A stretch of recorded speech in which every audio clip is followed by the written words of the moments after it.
क्या होता है जब किसी देश का सबसे बड़ा रहस्य एक इंसान की सांसों में कैद हो जाता है? क्या होता है जब आपकी पहचान ही आपकी सबसे बड़ी शत्रु बन जाए? और क्या हो अगर एक छोटी सी चूक, सिर्फ एक जरा सी चूक आपके प्राण ले सकती हो और आपके देश को दशकों पीछे धकेल सकती है? आज हम आपको एक ऐसे ही व्यक्ति की कहानी सुनाने जा रहे हैं जिसका जीवन किसी भी जासूसी फिल्म से ज्यादा रोमांचक और खतरनाक है। ये कहानी है भारत के उस जेम्स बॉन्ड की, जिसका नाम सुनते ही शत्रु देशों की गुप्तचर संस्थाओं में हलचल मच जाती है। एक ऐसा नाम जो भारत की सुरक्षा का दूसरा नाम बन चुका है, अजीत डोभाल। ये कहानी सिर्फ एक जासूस की नहीं, बल्कि एक ऐसे नायक की है जिसने अपना जीवन शत्रु देश में बिताया। ये उन खतरनाक वर्षों की अनसुनी कहानी है। ये वो कहानी है जिसने भारत के भाग्य को बदलने में एक अहम भूमिका निभाई। सोचिए, पाकिस्तान के लाहौर की एक भीड़ भाड़ वाली गली, एक मस्जिद के बाहर मौलाना जैसे दिखने वाला व्यक्ति से एक वृद्ध व्यक्ति आकर पूछता है, तुम हिंदू हो ना? उसे एक पल के लिए जैसे समय थम जाता है। हवा में एक अजीब सी खामोशी छा जाती है। उस व्यक्ति की आंखों में एक सेकंड के लिए शायद मृत्यु का भय भी आया, लेकिन अगले ही पल उसने जो जवाब दिया, उसने न सिर्फ उसके प्राण बचाए बल्कि भारत के सबसे बड़े गुप्त अभियानों में से एक को भी बचा लिया। ये वृत्तांत भारतीय जासूसी की दुनिया की सबसे प्रसिद्ध कहानियों में से एक है। यद्यपि कई रिपोर्ट्स और गुप्तचर जानकार मानते हैं कि ये घटना भारत के एक और महान जासूस रविंद्र कौशिक, जिन्हें ब्लैक टाइगर भी कहा जाता था, के साथ हुई थी, पर यह वृत्तांत अजीत डोभाल के जीवन के आसपास बुनी हुई थी, कथाओं का एक महत्वपूर्ण भाग बन गया था। तो चलिए आज एक एक पन्ना खोलते हैं अजीत डोभाल के जीवन की उस पुस्तक का, जिसके पन्ने रहस्यों, संकटों और अतुलनीय वीरता से लिखे गए हैं। हर बड़ी कहानी की शुरुआत एक साधारण पृष्ठभूमि से होती है। अजीत कुमार डोभाल की कहानी भी कुछ ऐसी ही है। 20 जनवरी 1945 को उत्तराखंड के पौड़ी गढ़वाल के एक शांत गांव में जन्मे अजीत डोभाल के पिता सेना में एक अधिकारी थे। शायद देशभक्ति और अनुशासन उन्हें विरासत में ही मिला था। उनकी शुरुआती पढ़ाई अजमेर के king George royal Indian military school में हुई, जहां छोटी आयु से ही उन्होंने सेना के तौर तरीके और देश सेवा के जज्बे को करीब से देखा। लेकिन भाग्य ने उनके लिए कुछ और ही रास्ता चुन रखा था। पढ़ाई में हमेशा से तेज डोभाल ने आगरा विश्वविद्यालय से अर्थशास्त्र में पोस्ट ग्रेजुएशन की डिग्री हासिल की। वो चाहते तो एक आरामदायक अकादमिक जीवन चुन सकते थे। वर्ष 1968 ये वो वर्ष था जब उन्होंने भारतीय पुलिस सेवा आईपीएस की परीक्षा पास की और उन्हें केरल कैडर में एक युवा आईपीएस अधिकारी के तौर पर उनकी तेज दृष्टि, चीजों को देखने का अनोखा दृष्टिकोण और किसी भी समस्या की जड़ तक पहुंचने की योग्यता ने जल्द ही वरिष्ठों का ध्यान खींचा। वो सिर्फ एक पुलिस अफसर नहीं थे, वो एक रणनीतिकार थे।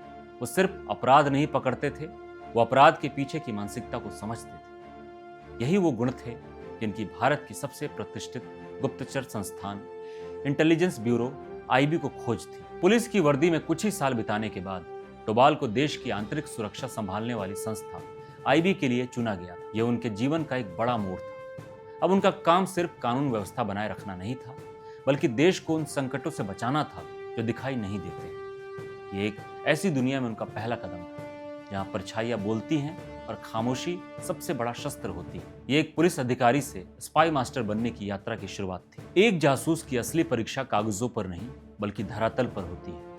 1970 और 80 का दशक भारत के लिए चुनौतियों से भरा था, और इन्हीं में से एक बड़ी चुनौती थी पूर्वोत्तर में सुलगती विद्रोह की आग, मिजोरम, जो उस वक्त एक संवेदनशील क्षेत्र था। मिजो नेशनल फ्रंट यानी MNF के अलगाववादी आंदोलन से जूझ रहा था। इसके नेता लाल डेंगा की अगुवाई में MNF ने भारतीय राज्य के खिलाफ सशस्त्र संघर्ष छेड़ रखा था, जिसके क्षेत्र में शांति लगभग समाप्त हो चुकी थी। ऐसे मुश्किल समय में युवा इंटेलिजेंस अधिकारी अजीत डोभाल को मिजोरम भेजा गया। उनका अभियान था इस विद्रोह की कमर तोड़ना और शांति का रास्ता तैयार करना। यह कोई सरल कार्य नहीं था। MNF के लड़ाके जंगलों में छिपे थे और उन्हें स्थानीय लोगों का भी समर्थन हासिल था। डोभाल ने वहां पहुंचकर सबसे पहले हालात को समझा। उन्होंने महसूस किया कि वो सिर्फ सैन्य कार्रवाई से इस समस्या का हल नहीं निकाल सकते। असली लड़ाई दिमाग से नहीं, दिलों को जीत कर लड़ी जानी थी। डोभाल ने एक ऐसा मनोवैज्ञानिक अभियान शुरू किया जिसकी बातें आज भी गुप्तचर जगत में होती है। कहा जाता है कि उन्होंने अंडर कवर रहकर MNF के नेटवर्क में पैठ बनाया। उन्होंने विद्रोहियों की कमजोरियों, उनके आपसी मतभेदों और उनकी विचारधारा को समझना शुरू किया। कुछ मीडिया रिपोर्ट्स और वृत्तांतों के अनुसार उन्होंने एक अविश्वसनीय कारनामा कर दिखाया। उन्होंने लाल डेंगा के साथ सबसे विश्वसनीय कमांडरों में से 6 को सफलतापूर्वक बातचीत के जरिए भारत के पक्ष में कर ली। ये MNF के लिए एक जबरदस्त झटका था। जब किसी संगठन के सबसे मजबूत स्तंभ ही दरक जाए तो पूरी इमारत का ढहना तय हो जाता है। डोभाल इन कमांडरों को यह समझाने में सफल रहे कि हिंसा के रास्ते पर चलकर कुछ हासिल नहीं होगा और भारत के साथ बातचीत करके ही मिजो लोगों का भला हो सकता है। जब लाल डेंगा के अपने ही लोग उसका साथ छोड़ने लगे तो उसे अपनी ताकत बिखरती महसूस हुई। इस गुप्त अभियान ने उस जमीन को तैयार किया जिस पर 1986 के ऐतिहासिक मिजो शांति समझौतों की नींव रखी गई। लाल डेंगा बातचीत की मेज पर आने को विवश हुआ। MNF ने हथियार डाले और मिजोरम शांति और विकास के रास्ते पर चल पड़ा। अजीत डोभाल के इस अभियान ने साबित कर दिया था कि वो सिर्फ एक जासूस नहीं बल्कि एक कुशल रणनीतिकार भी, जो बंदूक की गोली के बिना भी युद्ध जीत सकते थे। मिजोरम में अपनी योग्यता साबित करने से पहले भी डोभाल ने एक और ऐतिहासिक घटना में अपनी बुद्धिमत्ता का लोहा मनवाया था। ये बात है 1970 के दशक की, जब सिक्किम का भविष्य तय हो रहा था। सिक्किम उस समय भारत का संरक्षित राज्य तो था, पर पूर्ण रूप से भारत का अंग नहीं बना था। वहां के राजा चोग्याल भारत के साथ पूरे विलय के खिलाफ थे और चीन की नजर भी इस रणनीतिकार रूप से महत्वपूर्ण क्षेत्र पर थी। सिक्किम के अंदर भारत विरोधी भावनाएं भड़काने की कोशिश हो रही थी। ऐसे संवेदनशील समय में अजीत डोभाल को एक महत्वपूर्ण उत्तरदायित्व सौंपा गया। उन्हें सिक्किम भेजा गया ताकि वो वास्तविक स्थिति का पता लगा सके। ये कोई सीधा साधा पुलिस का काम नहीं था। ये गुप्त जानकारी जुटाने और जनता के मन को समझने का एक जटिल अभियान था। डोभाल ने सिक्किम में रहकर वहां के राजनीतिक वातावरण, लोगों की अपेक्षाएं और शाही परिवार के इरादों का गहराई से विश्लेषण किया। कहा जाता है कि उनकी रिपोर्ट्स ने भारत सरकार को एक स्पष्ट चित्र दिया और सही समय पर सही कदम उठाने में सहायता की। इसके बाद हुए जनमत संग्राम में सिक्किम की जनता ने भारी बहुमत से भारत के साथ विलय के पक्ष में वोट किया और 1975 में सिक्किम आधिकारिक तौर पर भारत का 22वां राज्य बन गया। यद्यपि इस पूरी प्रक्रिया में कई राजनीतिक और कूटनीतिक कारक सम्मिलित थे, लेकिन अजीत डोभाल जैसे अज्ञात नायकों के योगदान को भुलाया नहीं जा सकता था। उन्होंने पर्दे के पीछे रहकर खामोशी से अपना काम किया और ये सुनिश्चित किया कि भारत के रणनीतिक हित सुरक्षित रहे। अब हम उस कहानी पर आते हैं जिसने अजीत डोभाल को एक किंवदंती बना दिया। ये वो अभियान है जिसके बारे में कई वृतांत सुनाए जाते हैं। ये कहानी है उनके पाकिस्तान में बिताए सालों की। 80 का दशक, भारत का पड़ोसी देश पाकिस्तान चोरी छिपे अपने परमाणु कार्यक्रमों को आगे बढ़ा रहा था। भारत को शत्रु की हर चाल पर नजर रखने के लिए एक ऐसे आदमी की जरूरत थी जो शत्रु के घर में घुसकर उसकी योजनाओं का पता लगा सके। ये एक अत्यंत संकटपूर्ण अभियान था। एक ऐसी जगह जाना जहां पहचान प्रकट होने का अर्थ था यातनाएं देकर मार दिया जाना। इस अभियान के लिए अजीत डोभाल का नाम सामने है। यद्यपि डोभाल के पाकिस्तान अभियान की सटीक जानकारी गोपनीय है, लेकिन भारतीय जासूसी की दुनिया में इससे जुड़े कई वृत्तांत प्रसिद्ध हैं। कुछ कहानियां बताती है कि उन्होंने एक पाकिस्तानी मुसलमान की पहचान अपनाई और कई साल लाहौर में बिताए। वो वहां के समाज में ऐसे घुल मिल गए जैसे हमेशा से वहीं के। वो मस्जिदों में नमाज पढ़ने जाते और एक आम पाकिस्तानी की तरह जीवन जीते, लेकिन उनकी आंखें और कान सदैव खुले रहते थे।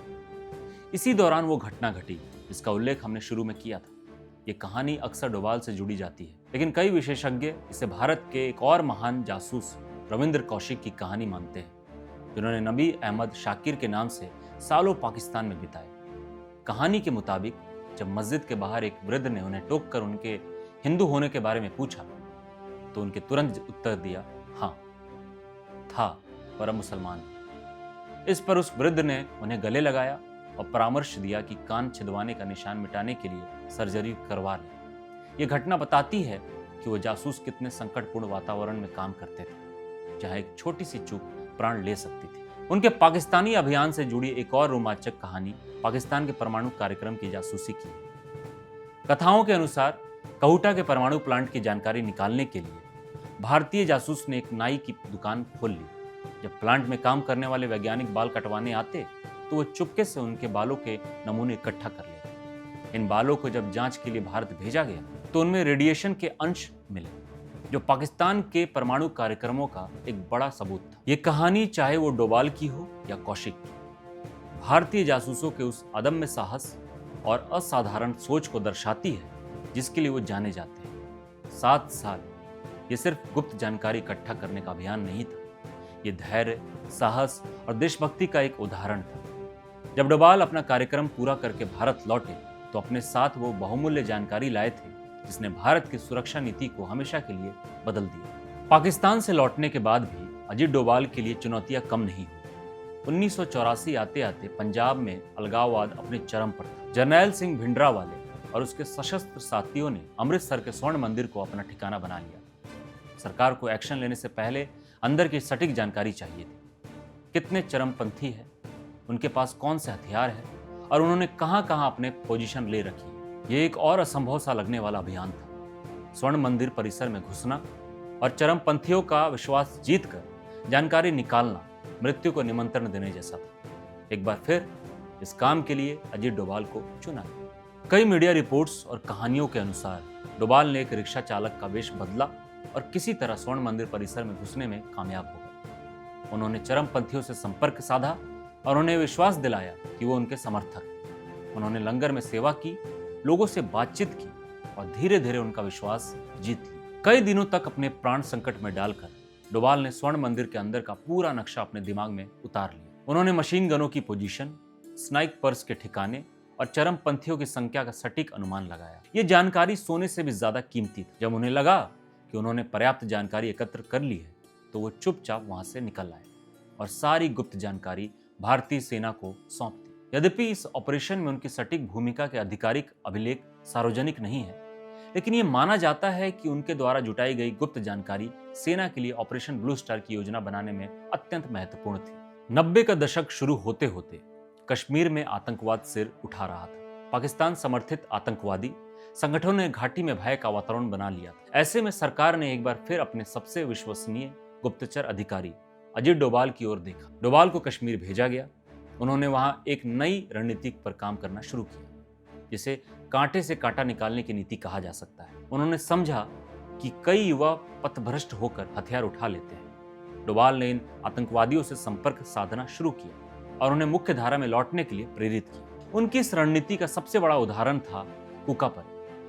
कुकापर एक आतंकवादी कमांडर था, लेकिन डोभाल उसे और उसके जैसे कई और लड़ाकों को यह समझाने में सफल रहे कि वो पाकिस्तान के हाथों की कठपुतली बन गए हैं। इसके बाद कुकापरे जैसे पूर्व आतंकवादियों ने इख्वान उल मुस्लिमून जैसा संगठन बनाया, जो भारतीय सुरक्षा बलों के साथ मिलकर विदेशी आतंकवादियों के खिलाफ लड़ने लगा। डोभाल की इस रणनीति ने कश्मीर में आतंकवाद की कमर तोड़ने में अहम भूमिका निभाई और 1996 में सफलतापूर्वक चुनाव कराने का आधार तैयार किया। इसके बाद 24 दिसंबर 1999 को इंडियन एयरलाइंस की फ्लाइट IC-814 को अपहरित कर लिया गया और अफगानिस्तान के कंधार में उतार दिया गया। 176 यात्रियों के प्राण दांव पर थे। भारत सरकार ने बातचीत के लिए जो दल भेजा, अजीत डोभाल उसका एक महत्वपूर्ण अंग थे। कंधार में 8 दिन तक चले उस तनावपूर्ण वातावरण में डोभाल ने धरातल पर रहकर स्थिति का आकलन करने और दिल्ली में बैठे अधिकारियों को सटीक जानकारी उपलब्ध कराने में एक महत्वपूर्ण भूमिका निभाई। अंत में 3 आतंकवादियों की रिहाई के बदले सभी यात्रियों को सुरक्षित वापस लाया गया। इंटेलिजेंस ब्यूरो के डायरेक्टर पद से 2005 में सेवानिवृत्त होने के बाद भी डोभाल रुके नहीं। उन्होंने विवेकानंद इंटरनेशनल फाउंडेशन VIF की स्थापना में अहम भूमिका निभाई, जो राष्ट्रीय सुरक्षा पर काम करने वाला एक विचार समूह। वर्ष 2014 में प्रधानमंत्री नरेंद्र मोदी ने उन्हें भारत का 5वां राष्ट्रीय सुरक्षा सलाहकार NSA नियुक्त किया। NSA बनने के बाद अजीत डोभाल ने भारत की सुरक्षा नीति में एक बड़ा परिवर्तन लाया। उन्होंने रक्षात्मक नीति को आक्रमण रक्षा की नीति में बदल दिया। इसका मतलब था कि भारत अब सिर्फ आतंकवादी हमलों का जवाब नहीं देगा, बल्कि जरूरत पड़ने पर शत्रु के घर में घुसकर भी कार्रवाई करेगा। इसी को डोभाल सिद्धांत के नाम से जाना जाता है। उनके कार्यकाल में भारत ने कई बड़े और साहसिक सुरक्षा अभियान देखे। 2015 म्यांमार स्ट्राइक, जब उग्रवादियों ने भारतीय सेना पर हमला किया तो सेना ने सीमा पार करके म्यांमार में उग्रवादी शिविरों पर हमला किया। इस अभियान की योजना में डोभाल की केंद्रीय भूमिका मानी जाती है। 2016 सर्जिकल स्ट्राइक, उरी हमले के बाद भारत ने पाकिस्तान अधिकृत कश्मीर POK में घुसकर आतंकवादी ठिकानों को नष्ट कर दिया। इस जटिल अभियान के पीछे NSA डोभाल की सोच मानी जाती है। 2019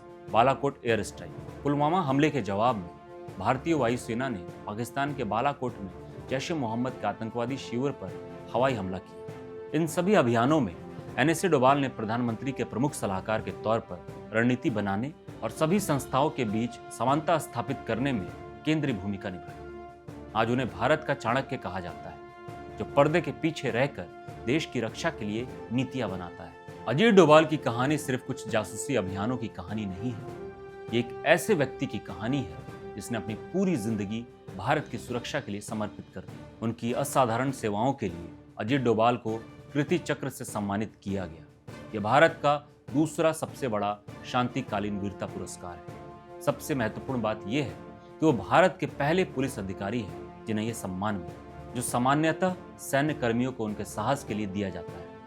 यह सम्मान उनके अनगिनत अज्ञात अभियानों और बलिदानों को एक छोटी सी पहचान देता है।